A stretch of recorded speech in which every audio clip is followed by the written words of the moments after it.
IKN jadi ibu kota politik tahun 2028.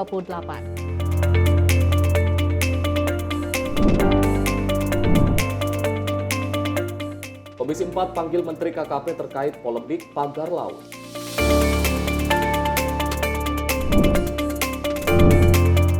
Terdesak ekonomi, dua remaja menodong dan juga mencuri. PSSI komitmen kembangkan pelatih lokal.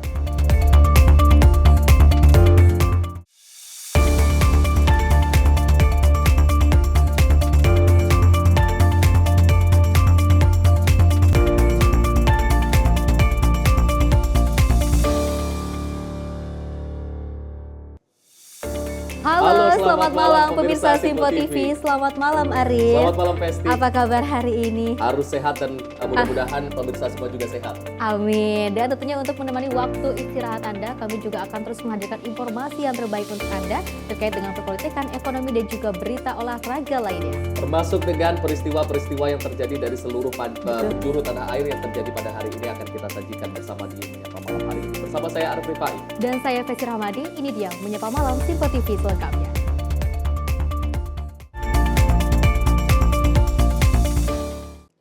Ya pemirsa, kita awali dengan berita utama di mana Menteri Kehutanan Raja Juli Antoni bersyukur tingkat kepuasan masyarakat terhadap kinerja 100 hari pemerintahan Presiden Prabowo Subianto dan juga Wapres Gibran Rakabuming Raka mencapai 80,9%.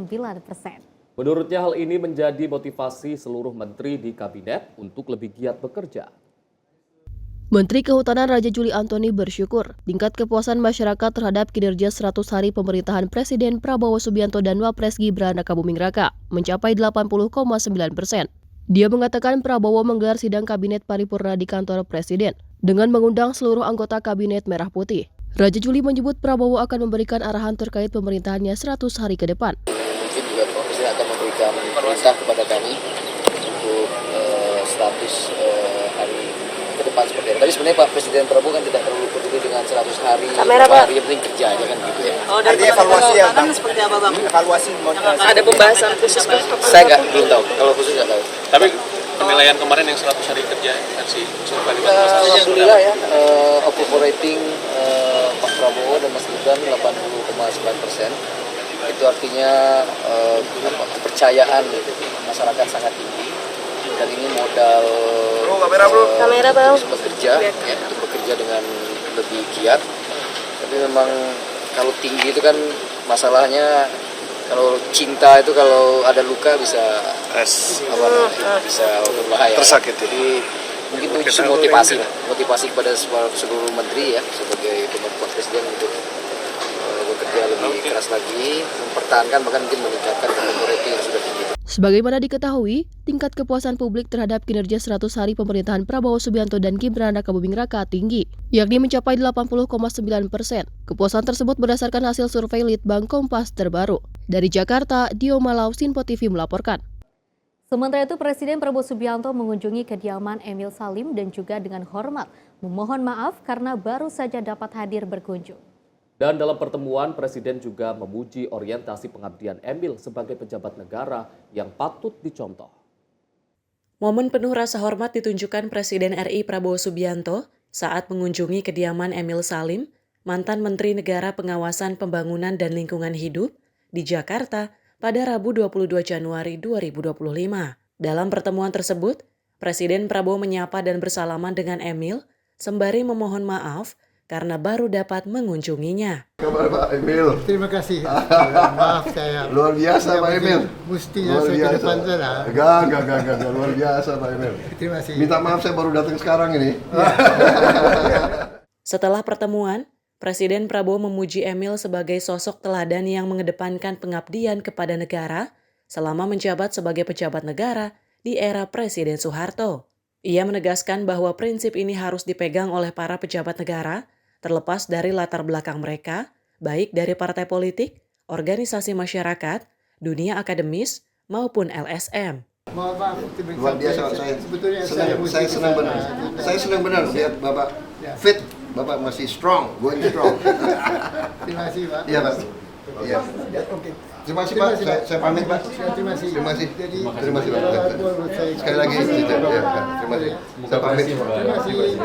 Pada kesempatan yang sama, Kepala Negara juga menyampaikan rasa syukurnya karena banyak tokoh dari berbagai latar belakang kini memiliki orientasi yang selaras dengan kepentingan negara dan rakyat. Tim redaksi Sinpo TV melaporkan. Kita beralih ke informasi lainnya, seorang pria asal Brebes, Jawa Tengah ini memperlihatkan kondisi sekolah SMPN 5 yang juga terdampak banjir. Akibat banjir, kegiatan belajar mengajar menjadi terganggu. Dan selain bercerita soal banjir, dirinya juga mengeluh karena SMP Negeri 5 Brebes belum mendapat jatah program makan bergizi gratis. Seorang pria asal Brebes, Jawa Tengah, menyampaikan kondisi memprihatinkan yang dialami SMPN 5 Brebes akibat banjir. Dalam sebuah rekaman video yang beredar, pria tersebut menunjukkan situasi sekolah yang tergenang air, mengakibatkan terganggunya kegiatan belajar mengajar di sekolah tersebut. Selain mengeluhkan kondisi sekolah yang terdampak banjir, pria berkaos biru yang berada di depan gerbang sekolah itu juga mengungkapkan bahwa SMPN 5 Brebes hingga saat ini belum menerima jatah program makan bergizi gratis dari pemerintah. Pak Broro, tolong kami Pak. Kami dari SMP 5 Brebes belum dapat makan gratis Pak. Ini sudah banjir lagi Pak. Ini kedalaman Pak. Tolonglah Pak. Ini Pak di tahun 2025 ini sudah banjir yang kedua kali Pak. Kita belum dapat makan gratis Pak untuk anak-anak SMP 5 Pak. Makasih Pak. Dengan penuh harapan, pria tersebut meminta perhatian dari Presiden dan pemerintah pusat agar segera mengambil tindakan untuk membantu sekolah tersebut. Ia berharap adanya solusi konkret baik dalam menangani banjir maupun memastikan SMPN 5 Brebes dapat merasakan manfaat dari program makan bergizi gratis, seperti sekolah-sekolah lain yang sudah lebih dulu menerimanya. Kepala Badan Penanggulangan Bencana Daerah atau BPBD Jawa Tengah, Bergas Catur Penanggungan mengatakan, sekolah tersebut memang sedang dilanda banjir. Total ada 7 fasilitas pendidikan yang terdampak banjir. Selain sekolah, banjir juga menggenangi beberapa tempat ibadah, 2 pondok pesantren dan 2 ruas jalan desa. Tim redaksi Sinpo TV melaporkan. Pemirsa, Presiden Republik Indonesia Prabowo Subianto juga memanggil jajaran Menteri Kabinet Merah Putih untuk mengikuti sidang Kabinet Perdana di tahun 2025. Dan sidang Kabinet Perdana ini salah satunya membahas terkait dengan pelantikan kepala daerah serentak. Presiden Republik Indonesia Prabowo Subianto memanggil jajaran Menteri Kabinet Merah Putih untuk mengikuti sidang Kabinet Perdana di tahun 2025. Terlihat sejumlah menteri telah tiba. Mereka kompak mengenakan kemeja putih. Supratman menjelaskan pemanggilan para menteri ini guna menghadiri sidang Kabinet Paripurna. Nantinya Prabowo juga akan memberikan arahan kepada seluruh menteri. Supratman mengaku belum mengetahui apa saja yang akan dibahas oleh Prabowo dalam sidang paripurna. Ia menyebut yang pasti akan diperbincangkan mengenai soliditas pemerintah. Rapat paripurna, Kabinet Paripurna, soal nanti ikut arahan Bapak Presiden. Berarti nggak ada tema khusus yang akan dibahas itu ya? Belum sih, saya pikir arahan Presiden yang kedua. Soliditas kabinet ya, salah satu. Ada evaluasi soal 100 hari kerja pemerintahan Prabowo gitu? Saya rasa teman-teman media udah tahu juga tingkat kepuasan masyarakat ya terkait dengan survei Kompas sudah memperlihatkan kerja-kerja yang dicapai oleh pemerintahan di bawah Presiden. Itu nanti bakal dibahas di... Saya belum tahu. Diyakini agenda pelantikan kepala daerah akan menjadi salah satu bahasan. Sebelumnya Mendagri Tito telah menyepakati bersama Komisi 2 DPR bahwa pelantikan kepala daerah yang tak bersengketa di MK akan dilakukan di Istana Negara pada 6 Februari. Dari Kompleks Istana Jakarta, Dio Malau, Sinpo TV melaporkan. Sementara itu, Menteri Pertanian RI Andi Amran Sulaiman juga dan Kapolri Jenderal Polisi Listio Sigit Prabowo ini memimpin kegiatan tanam jagung serentak seluas 1 juta hektar pada Selasa kemarin. Dan dalam kesempatan itu, Mentan mengapresiasi peran Polri dalam mendukung program swasembada pangan, khususnya jagung. Menteri Pertanian Republik Indonesia Andi Amran Sulaiman dan Kapolri Jenderal Polisi Listio Sigit Prabowo memimpin kegiatan tanam jagung serentak seluas 1 juta hektar yang melibatkan 19 provinsi di Indonesia pada Selasa 21 Januari 2025. Acara ini dipusatkan di Desa Karangmukti, Kabupaten Subang, Jawa Barat, dengan lahan percontohan seluas 13 hektar. Dalam kesempatan itu, Mentan Amran mengapresiasi peran Polri dalam mendukung program swasembada pangan, khususnya jagung. Mentan menyatakan optimis kolaborasi antara Kementerian Pertanian dan Kepolisian dapat mempercepat pencapaian swasembada jagung sesuai arahan Presiden Prabowo Subianto. Indonesia stunting ada 21% dari penduduk Indonesia. Oleh karena itu, perhatian Bapak Presiden, prioritas utama Bapak Presiden dalam program 5 tahun ke depan adalah yang pertama, swasembada jagung. Kedua, pangan bergizi. Ketiga adalah biofuel. Keempat adalah hilirisasi. Sementara itu, Kapolri menjelaskan bahwa Polri diberi tugas untuk mendukung swasembada pangan melalui program tanam jagung. Kapolri optimis target 1 juta hektar akan tercapai pada kuartal keempat tahun ini.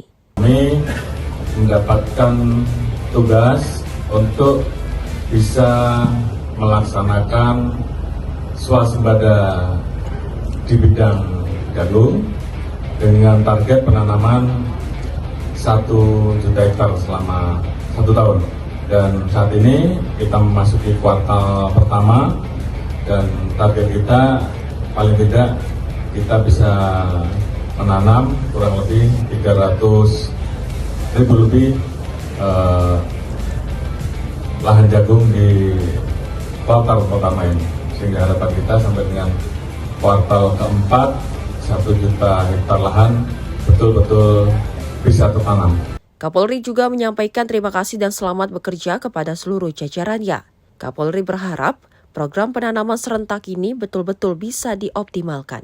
Tim redaksi Simpo TV melaporkan. Pemirsa, dari Kepala Otorita Ibu Kota Nusantara, Basuki Hadimulyono mengatakan Presiden Prabowo Subianto juga menargetkan pada tahun 2028 IKN bisa menjadi ibu kota politik. Pembangunan IKN akan difokuskan dengan menuntaskan pembangunan fasilitas pemerintahan, termasuk lembaga legislatif serta lembaga yudikatif. Kepala Otorita Ibu Kota Nusantara Basuki Hadimulyono menyatakan bahwa Presiden Prabowo Subianto menargetkan Ibu Kota Nusantara menjadi ibu kota politik pada tahun 2028. Dalam mewujudkan target tersebut, pemerintah akan fokus menuntaskan pembangunan fasilitas pemerintahan yang menjadi prioritas utama. Pernyataan tersebut disampaikan selepas rapat terbatas bersama Presiden Prabowo di Kompleks Istana Kepresidenan Jakarta Selasa 21 Januari 2025. Pembangunan akan mencakup penyelesaian berbagai infrastruktur penting, termasuk gedung lembaga legislatif seperti DPR RI, DPD RI, dan MPR RI, serta fasilitas bagi lembaga yudikatif. Dengan rampungnya sarana ini diharapkan IKN dapat menjalankan fungsinya sebagai pusat pemerintahan secara penuh. Kemudian yang tahap kedua, ini yang paling penting, beliau mempunyai target bahwa pada tahun 2028 sudah ditargetkan menjadi ibu kota politik. Okay? Sehingga kami ditugasi untuk menyelesaikan ekosistem yudikatif, jadi kantor-kantor dan huniannya, juga ekosistem legislatif, jadi kantor-kantor dan huniannya. Untuk yudikatif dan legislatif, dulu sudah pernah ada desain dari Kementerian PUPR, basic desainnya, beliau minta direview lagi. Kemudian kami nanti dengan Kementerian PU bersama IKN akan membentuk tim desain yang nanti bisa diarahkan oleh Bapak Presiden tentang kedepannya. Untuk itu, dalam menyelesaikan program dari 2025 sampai 2029 dibutuhkan APBN 48,8 triliun. Sebelumnya, Wakil Menteri Pekerjaan Umum Diana Kusumastuti mengungkapkan bahwa proyek pembangunan infrastruktur yang diperuntukkan bagi aparatur sipil negara diperkirakan selesai pada tahun ini. Hal ini menjadi langkah awal dalam memastikan kesiapan IKN sebagai pusat pemerintahan yang baru. Pemerintah terus berkomitmen untuk mempercepat proses pembangunan guna mewujudkan visi menjadikan IKN sebagai ibu kota politik yang modern dan berkelanjutan pada tahun 2028. Tim redaksi Simpo TV melaporkan. Sementara itu, Partai Gerindra pemirsa memberikan ucapan selamat ulang tahun kepada Ketua Umum PDI Perjuangan Megawati Soekarnoputri yang kini memasuki di usia ke-78 tahun. Dan dalam ucapan tersebut, Partai Gerindra mendoakan Ketua Umum PDI Perjuangan agar senantiasa selalu dalam keadaan sehat dan juga panjang umur. Ketua Umum PDI Perjuangan Megawati Soekarnoputri tengah berulang tahun dengan usianya yang ke-78 tahun. Dengan bertambahnya usia ini, Ketua Harian DPP Gerindra Dasko mewakili Partai Gerindra memberikan ucapan selamat sekaligus doa agar Megawati selalu senantiasa dalam keadaan sehat dan panjang umur. Namun saat ditanya apakah Presiden Prabowo akan menghadiri perayaan ulang tahun Megawati, Dasko menyebut bahwa belum mengetahui informasi mengenai kepastian tersebut. Dasko mengatakan bahwa Presiden Prabowo dijadwalkan akan melakukan kunjungan ke negara India pada Kamis 23 Januari 2025. Hari ini Bu Mega ulang tahun. Apakah ada ucapan yang sudah disampaikan Pak Prabowo kepada Bu Mega atau seperti apa sih untuk hari ini? Mengingat juga kan Pak Prabowo diagendakan untuk dinas ke luar negeri ke India begitu. Iya, kalau Pak Prabowo hari ini memang berangkat untuk dinas ke India ya. Tapi kemudian seperti yang tadi ditanyakan juga saya belum tahu seperti apa. Ya, tapi kami secara sebagai ketua harian Partai Gerindra ikut mengucapkan selamat ulang tahun kepada Bu Megawati, semoga selalu sehat dalam lindungannya. Demikian. Oke. Katanya info ada pertemuan nanti untuk hari ini, mungkin sebelum Pak Prabowo pergi ke India. Apakah benar Bang Dasko? Saya belum mendapatkan info, tapi sepertinya nanti kan Pak Prabowo itu sekitar pukul 14 sudah berangkat ya itu. Ya. Artinya masih ada kemungkinan mungkin sebelum di jam 2? Saya belum tahu. Nanti kalau ini pasti kita akan infokan ke media. Demikian. Dari Jakarta, Farijal Dava Rizkiano, Sinpo TV melaporkan. Pemirsa, Komisi 4 panggil Menteri KKP terkait dengan polemik pagar laut. Selengkapnya usai jeda. Tetap di Menyapa Malam, Sinpo TV.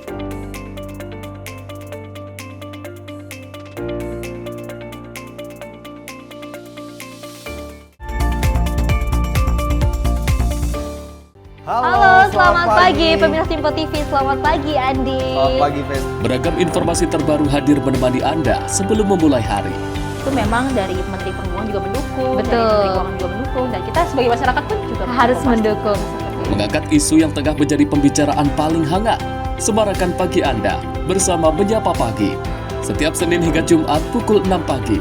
Hanya di Sinpo TV. Halo pemirsa, kami kembali hadir dengan sejumlah informasi yang kami himpun dari berbagai penjuru dunia. Rangkaian informasi yang membuat akhir pekan Anda begitu bermakna. Sebuah kelompok di Afrika Selatan memberikan layanan pertunjukan film dengan tenaga surya. Berita yang menjadi sorotan media dari dalam dan luar negeri. Kami hadirkan untuk menemani pekan Anda dalam Sinpo Dunia Sepekan. Sabtu dan Minggu pukul 9 pagi.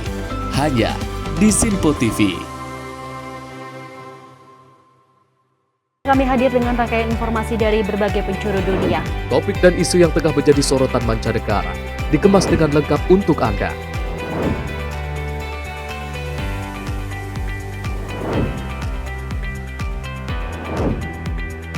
Peristiwa penting yang terjadi dari berbagai belahan dunia ini hadir dalam Sinpo Dunia setiap Senin hingga Jumat pukul 7:30 malam hanya di Sinpo TV.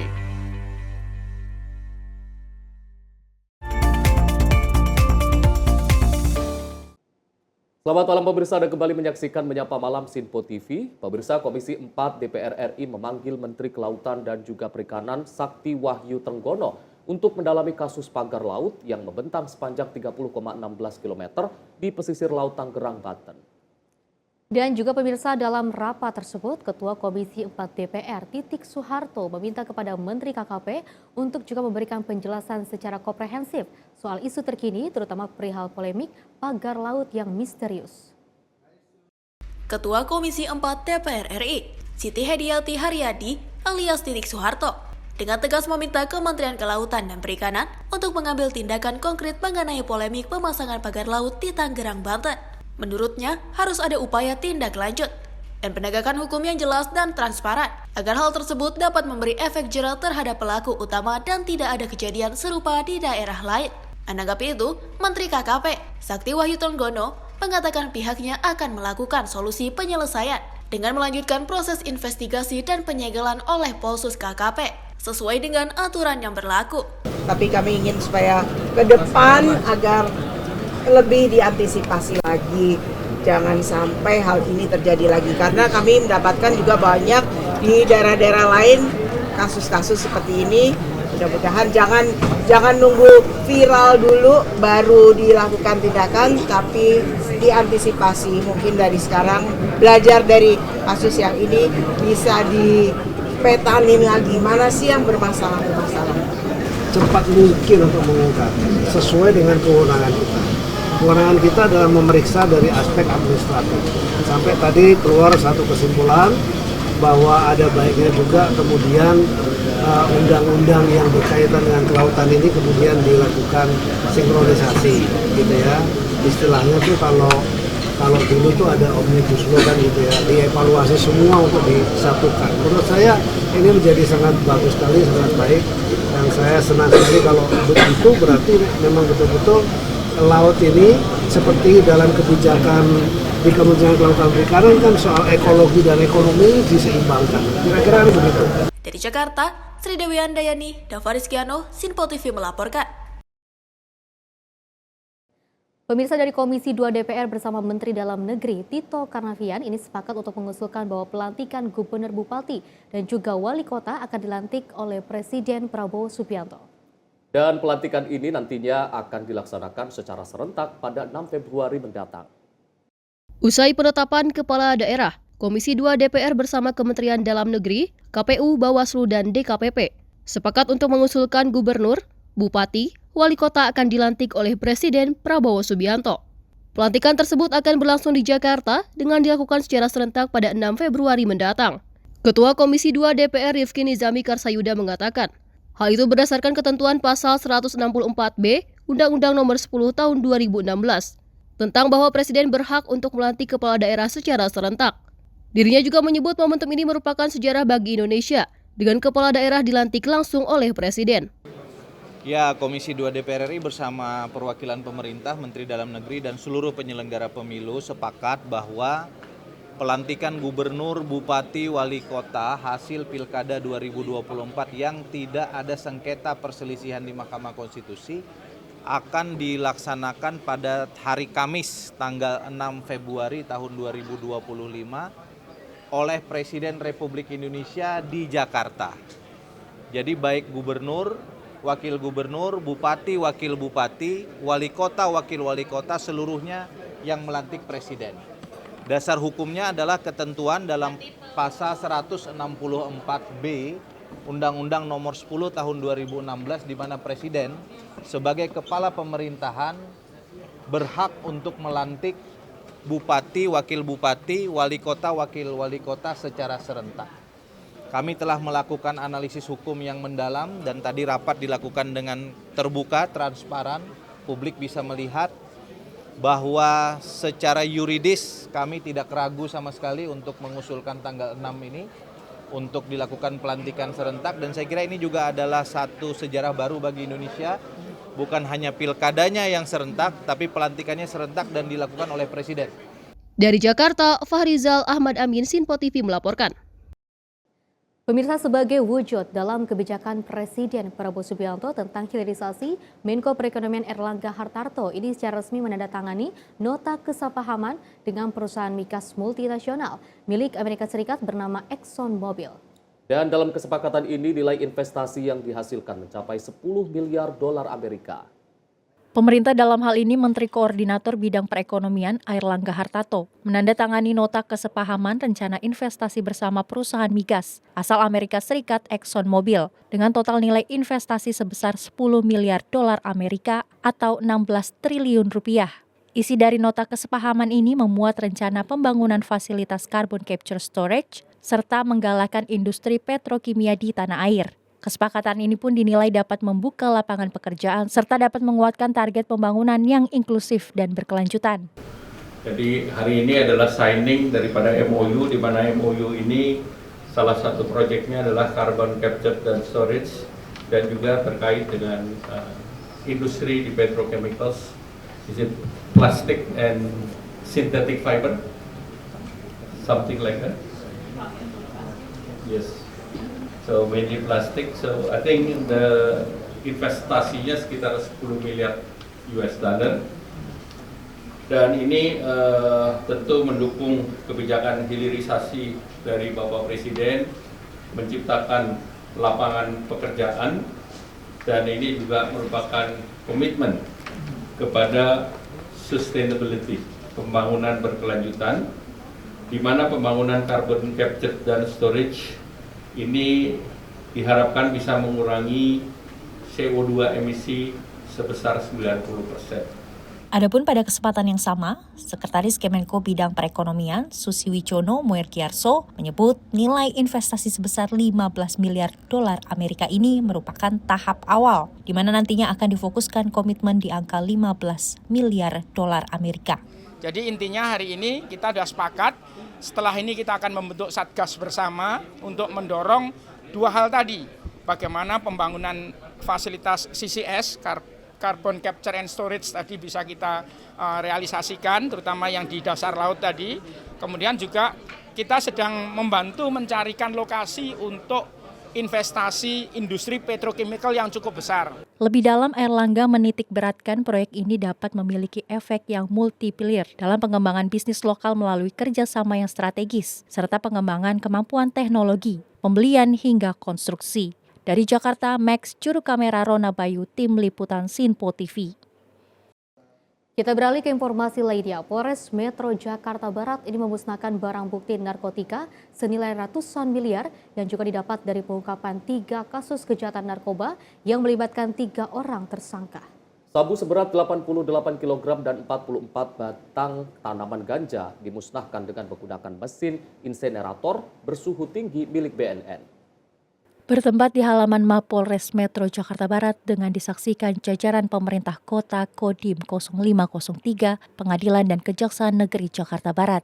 Narkotika jenis sabu dan ganja senilai 106 miliar 260 juta rupiah dimusnahkan. Pemusnahan narkoba dengan total rincian sabu seberat 88 kg dan tanaman ganja sebanyak 44 batang tanaman yang merupakan hasil pengungkapan dari 3 kasus selama 3 bulan terakhir oleh Satres Narkoba Polres Metro Jakarta Barat ini. Di dalamnya melibatkan 3 orang tersangka di mana 2 kasus diantaranya merupakan jaringan Aceh dan Medan. Kapolres Metro Jakarta Barat Kombes Pol Teddy menjelaskan, kasus pertama diungkap di wilayah Aceh dengan barang bukti 1 kg sabu. Sementara untuk mengungkapkan kasus yang kedua melibatkan jaringan narkoba asal Medan, di mana dari pengungkapan tersebut didapati sabu seberat 87 kg. Lebih lanjut, Teddy menambahkan, untuk mengungkap kasus yang terakhir berhasil diungkap pihaknya di kawasan Cengkareng, Jakarta Barat, di mana lokasi ini petugas mendapati 4 batang tanaman ganja yang dibudidayakan oleh pelaku. Yang pertama, ini kejadian di tanggal 17 Oktober 2024, untuk tersangkanya Zakaria, kemudian Devriansyah, barang bukti yang diamankan seberat bruto 1000 gram atau 1 kg. Daya rusak yang diperkirakan dengan pengungkapan dengan adanya barang bukti ini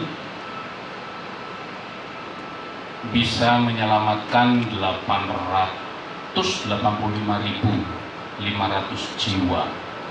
Kalau ini beredar di masyarakat luas, kemungkinan sekitar 885.500 jiwa bisa rusak.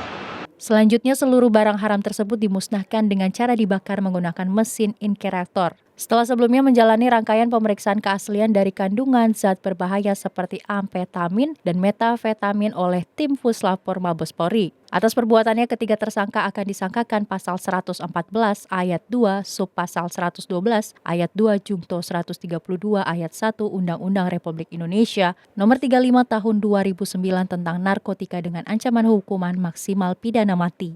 Tim kontributor Sinpo TV melaporkan. Pemirsa, Wakil Ketua DPR RI Cucun Ahmad Samsu Rijal ini buka suara soal tunjangan kinerja dosen yang kini tengah dipersoalkan lantaran belum juga cair.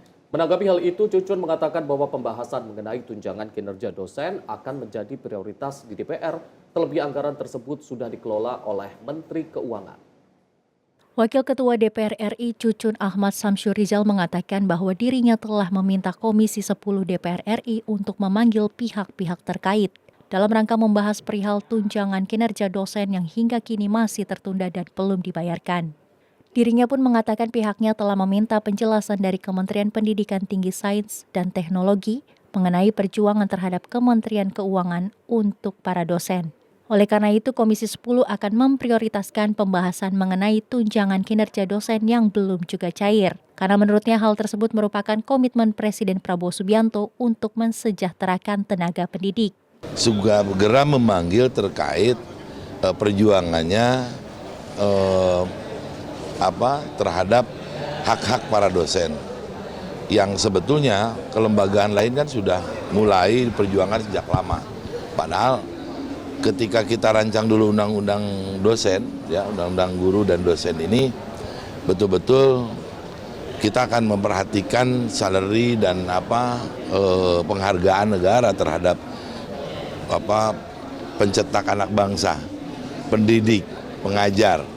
Nah, kemarin karena lamanya itu tiba-tiba muncullah isu demo terkait perjuangan Tukin, padahal kita sudah sampaikan ketika rakor pertama dengan Komisi 10, segera tanya Mendikti-Saintek itu bagaimana perjuangan terhadap Kementerian Keuangan untuk para dosen.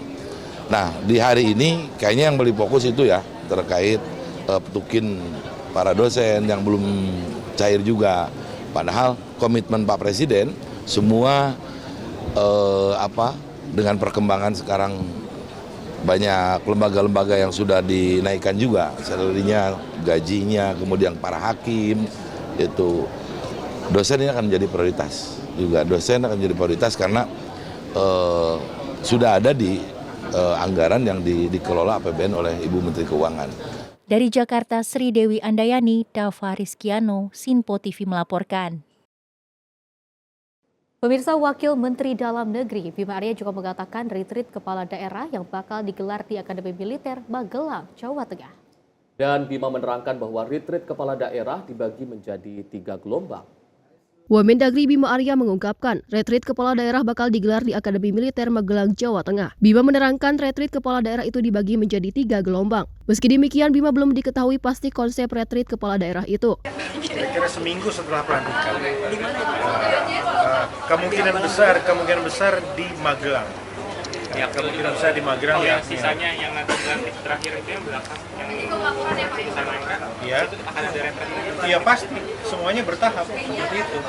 Jadi gelombang pertama yang tidak ada gugatan, gelombang kedua yang gugatannya dismissal oleh MK atau ditolak, gelombang ketiga nanti di ujung adalah kepala daerah yang memang diperintahkan oleh MK untuk pilkada ulang. Jadi kelihatannya akan ada 3 gelombang, tapi semuanya pasti ada pembekalan.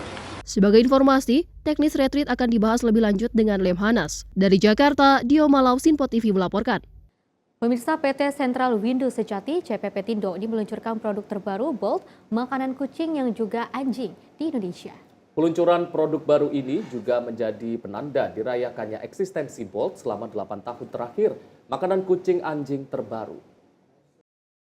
Dikemas dengan suasana budaya Nusantara, peluncuran produk terbaru PT Sentral Windu Sejati, CP Petindo yang digelar Rabu malam di hotel berbintang di kota Surabaya ini, dihadiri puluhan agen penjualan makanan anjing dan kucing dari berbagai daerah. Inovasi produk terbaru makanan anjing dan kucing dari PT Sentral Windu Sejati CP Petindo ini adalah Bolt makanan basah untuk kucing, cat wet food serta makanan kering untuk anjing. Peluncuran produk terbaru ini untuk melengkapi portofolio Bolt guna menjawab kebutuhan dari pemilik hewan kesayangan, di mana ini merupakan komitmen untuk memberikan produk berkualitas yang dapat memenuhi kebutuhan harian anak bulu Anabul. Dan diharapkan Bolt selalu menjadi pemimpin pasar makanan kucing dan anjing di Indonesia. Bolt juga selalu berinovasi untuk menyediakan pilihan makanan yang lebih beragam dan praktis bagi konsumen di Indonesia. Peluncuran produk baru bertemakan Sewindu tumbuh bersama Bolt juga menjadi penanda dirayakannya eksistensi Bolt selama 8 tahun terakhir. Untuk Bolt Cat Wet Food-nya, ini merupakan wet food pertama yang kita launch dari CP Petindo. Dan saya yakin ini akan sukses besar dengan nama besar Bolt. Dan yang kedua untuk makanan anjing, ya dog food, ya untuk small breed adult, yaitu untuk anjing dewasa tetapi yang spesiesnya lebih kecil. Jadi dari tahun kedua sampai hari ini kita sudah menjadi market leader di industri pet food di Indonesia, dan kita akan tetap terus akan mempertahankan posisi kita sebagai market leader dengan inovasi-inovasi baik dari sisi nutrisi, teknologi pangan, dan varian-varian produk yang lebih bervariasi lagi. Varian baru Bold Cat Wet Food diciptakan untuk meningkatkan nafsu makan kucing karena diperkaya taurin, omega 3 dan 6, serta kadar mineral yang tinggi untuk menjaga kesehatan saluran kemih kucing. Dikemas dalam bentuk pouch dan kaleng, Bold Wet Food mempunyai beragam varian yaitu salmon, tuna sardines, dan mixed fish untuk kucing dewasa, serta varian salmon dan tuna untuk induk dan anakan kucing. Sedangkan Bold makanan kering untuk anjing ras kecil berumur di atas 1 tahun yang kerap memiliki kebutuhan pakan berbeda dibandingkan anjing berukuran besar. Diperkaya lysine, Bold Dog Small Breed Adult dapat mendukung pertumbuhan otot yang kuat dan meningkatkan kilau bulu. Sementara itu, jaringan distribusi cukup luas di mana sejak tahun 2021, Bold telah melakukan ekspor ke beberapa negara seperti Brunei Darussalam, Malaysia, dan Filipina. Dari Surabaya, kontributor Sinpo TV melaporkan.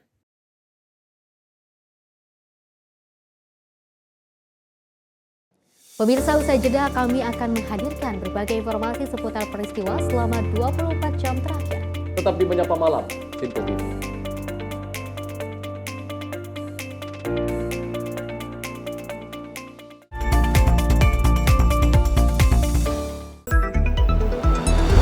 Jadilah yang pertama mengetahui perkembangan terkini seputar informasi dari lembaga parlemen. Punya data nasional, tidak ada satupun backup berarti kan? Tiba-tiba ada putusan yang nggak masuk akal dan seperti ini gitu. Kita biarkan rekomendasi kepada KPK, periksa! Kami hadirkan informasi paling akurat untuk mengawal setiap informasi dalam rapat komisi dan paripurna. Tentunya bersama saya Andi Rezaldi yang telah kami rangkum dalam program Sinpo Parlemen. Saya Arif Rifani. Saksikan Sinpo Parlemen setiap Sabtu pukul 6 pagi hanya di Sinpo TV. Pemirsa, Sinpo TV kembali hadir menemani Anda dengan berbagai informasi yang telah kami rangkum dalam sepekan. Sajian lengkap informasi sepekan kami hadirkan untuk Anda. Badan Legislasi DPR menemui masa unjuk rasa di depan gedung DPR RI Senayan, Jakarta. Menemani akhir pekan Anda bersama keluarga dengan rangkuman berita menyeluruh dalam Sinpo Sepekan setiap minggu pukul 6 pagi hanya di Sinpo TV. Pemirsa, Sinpo TV kembali hadir menemani Anda dengan berbagai informasi yang telah kami rangkum dalam sepekan. Sajian lengkap informasi sepekan kami hadirkan untuk Anda.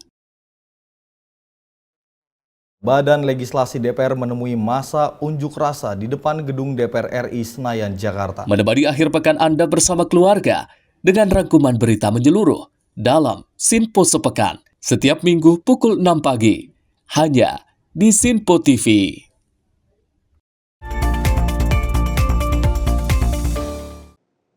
Pemirsa, Anda kembali menyaksikan Menyapa Malam Sinpo TV. Pemirsa, terdesak kebutuhan ekonomi, 2 remaja nekat mencuri gawai dengan menodongkan senjata ke arah korban di sebuah ruko yang berada di kawasan Jelambar, Grogol, Petamburan, Jakarta Barat.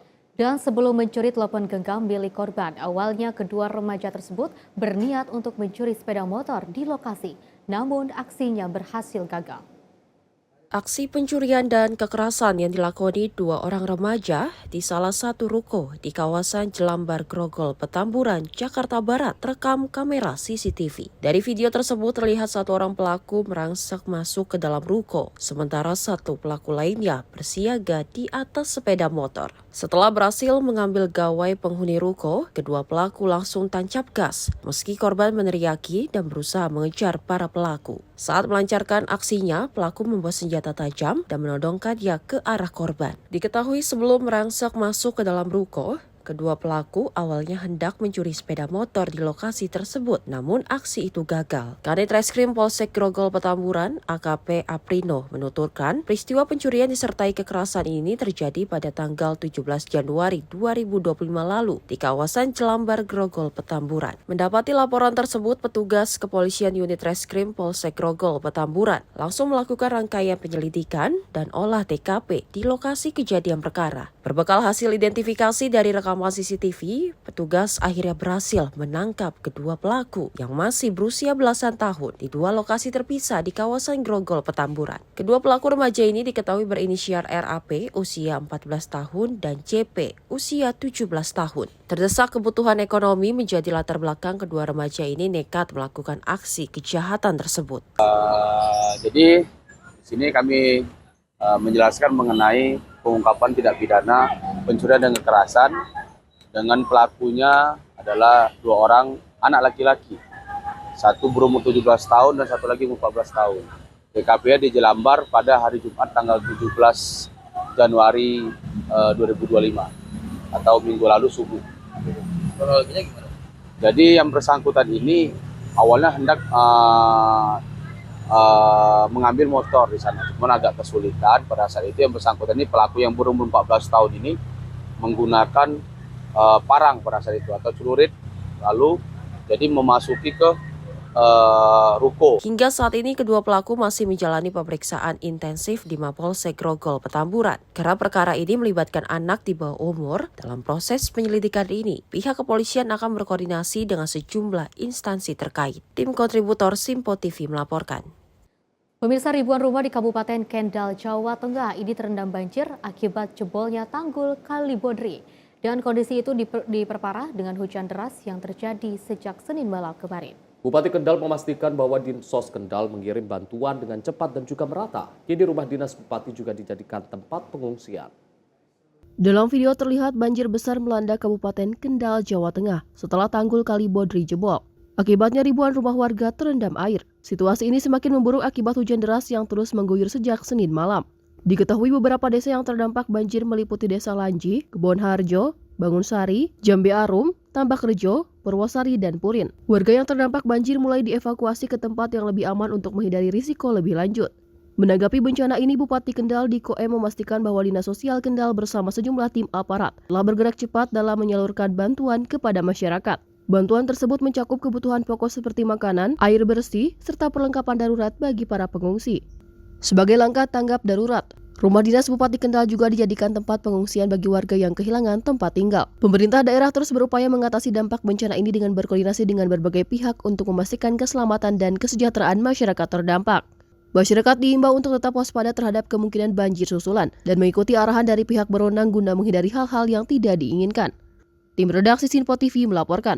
Sementara itu, seorang residivis kasus pencurian dan juga penganiayaan kembali melakukan aksi pencurian di kawasan Tanjung Duren, Jakarta Barat. Dan pelaku terekam CCTV mengambil 3 tabung gas dari toko di kawasan Tanjung Duren, Jakarta Barat.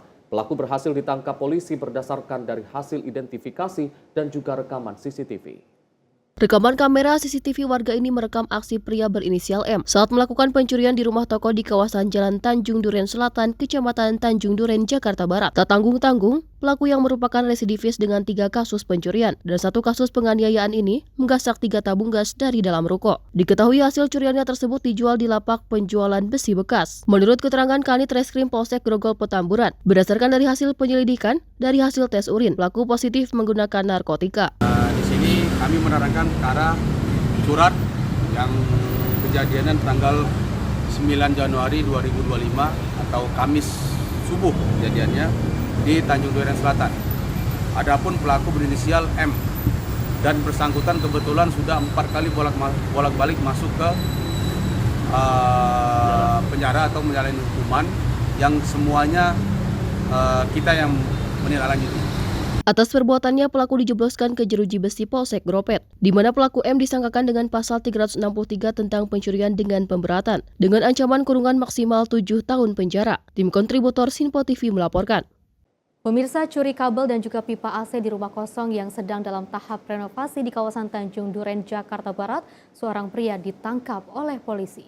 Pelaku ditangkap berdasarkan dari laporan warga yang menyertakan rekaman CCTV saat membuat laporan.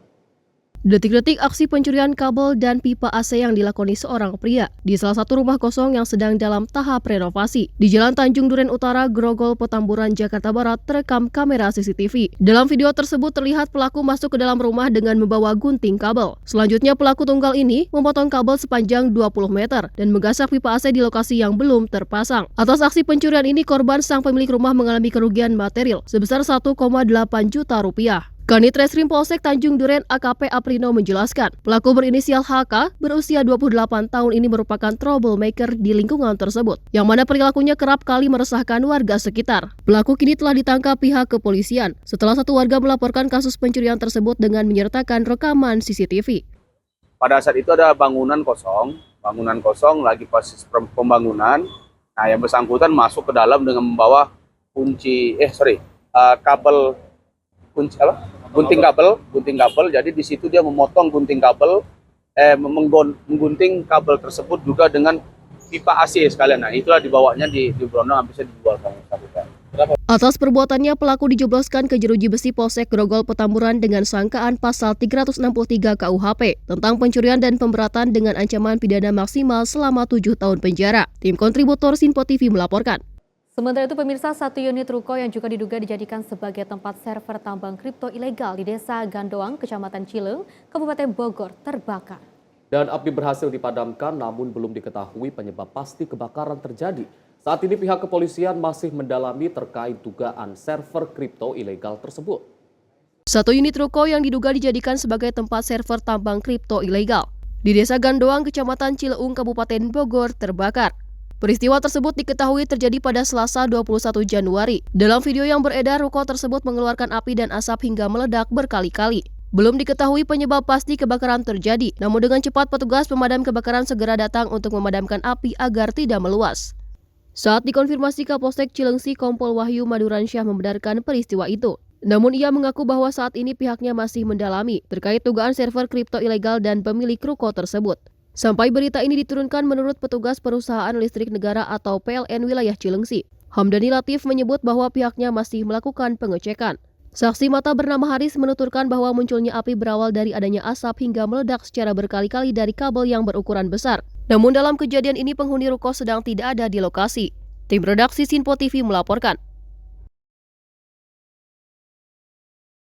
Pemirsa, kebakaran hebat melanda toko roti legendari di Pondok Gede Plaza, dan insiden ini terjadi pada pukul 2.15 waktu Indonesia Barat dini hari dan juga diduga disebabkan oleh korsleting listrik. Api dengan cepat menghanguskan sebagian besar bangunan, menarik perhatian banyak warga dan juga petugas pemadam kebakaran berusaha mengendalikan situasi. Pertengahan subuh hari Kamis 23 Januari 2025, sebuah toko roti legendaris bernama Joko Bakery di kawasan Pondok Gede Plaza, Kota Bekasi. Api berkobar dengan sangat cepat, membakar bagian lantai atas bangunan dan menimbulkan ketegangan di kalangan masyarakat. Untuk penyebab pasti yaitu korsleting listrik, tim pemadam kebakaran telah tiba di lokasi kejadian dan telah melakukan pemadaman api. Tim pemadam berhasil menjinakkan api dalam waktu kurang lebih 2,5 jam tanpa meninggalkan korban jiwa dalam insiden tersebut. Dari Jakarta, Dias, tim Sinpo TV melaporkan. Kita beralih ke informasi lainnya. Kepala BNPB Letjen TNI Dr. Suharyanto didampingi Direktur DSDD BNPB dan juga tenaga ahli BNPB mengunjungi lokasi bencana banjir dan tanah longsor di Kecamatan Petung Kriono, Kabupaten Pekalongan, Jawa Tengah pada Rabu 22 Januari 2025. Dalam kunjungan tersebut, beliau mengatakan BNPB siap memberikan dukungan penuh termasuk dalam proses rehabilitasi dan juga rekonstruksi pasca bencana. Kepala BNPB Letjen TNI Dr. Suharyanto mengunjungi lokasi bencana banjir dan tanah longsor di Kecamatan Petung Kriono, Kabupaten Pekalongan, Jawa Tengah pada Rabu 22 Januari 2025 untuk memberikan arahan terkait penanganan darurat bencana. Dalam kunjungannya, Suharyanto mengingatkan pentingnya upaya pencarian dan pertolongan terhadap 7 korban yang masih hilang, serta pembukaan akses jalan yang tertutup material longsor. BNPB juga siap memberikan dukungan penuh, termasuk dalam proses rehabilitasi dan rekonstruksi pasca bencana. Suharyanto menekankan bahwa keselamatan masyarakat adalah prioritas utama dalam penanganan bencana. Ia juga menginstruksikan pemerintah daerah untuk segera melakukan pendataan kerusakan infrastruktur dan mempersiapkan fase transisi dari penanganan darurat ke pemulihan. Sebagai bagian dari proses ini, BNPB akan mendukung perbaikan rumah rusak, pembangunan jembatan sementara, dan penyediaan bantuan bagi korban yang meninggal atau luka-luka. Selain itu, Kepala BNPB meminta pemerintah daerah untuk segera menyusun dokumen rencana rehabilitasi dan rekonstruksi pasca bencana atau R3P. Ini hari kedua kami informasikan bahwa yang meninggal dunia yang sudah ditemukan ada 21 orang, kemudian yang masih dicari ada 7. Nah ini kami tadi komitmen untuk yang pertama yang masih hilang ini akan dicari sampai ketemu. Memang SOP-nya 7x24 jam. Tapi tadi kita sepakat walaupun sudah lewat 7x24 jam, apabila belum ketemu dan ahli waris juga masih berharap untuk ditemukan, kita akan tambah untuk melaksanakan pencarian. Saja kami berdoanya mudah-mudahan sebelum hari ke-7 sudah ditemukan. Kemudian yang kedua, yang luka-luka, ini juga ada dari Kementerian Sosial, yang luka-luka ada di rumah sakit, ini betul-betul dirawat. Kemudian baik yang meninggal dunia dan yang luka-luka mendapat santunan dari Kementerian Sosial. Bagaimana bencana? Dalam kesempatan tersebut, Suharyanto menyampaikan bahwa Jawa Tengah berada dalam status siaga darurat bencana hidrometeorologi dengan 5 kabupaten terdampak. Ia mengajak seluruh pihak untuk bersinergi dalam mitigasi dan kesigapan bencana agar dampak dari bencana dapat dikurangi.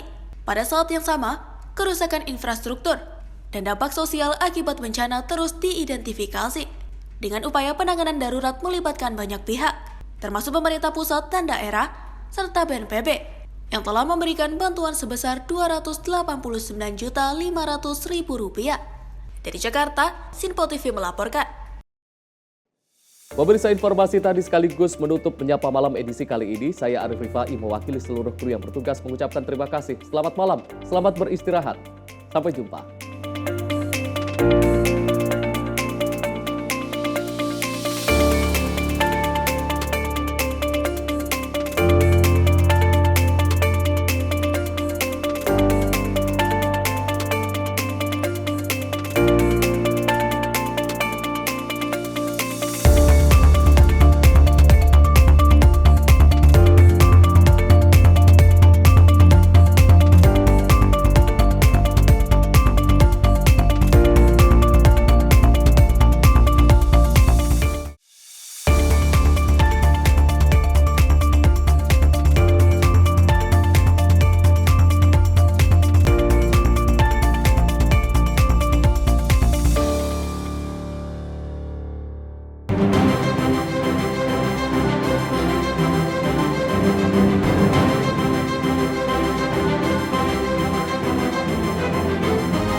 Sinpo TV, News, Sport, Entertainment.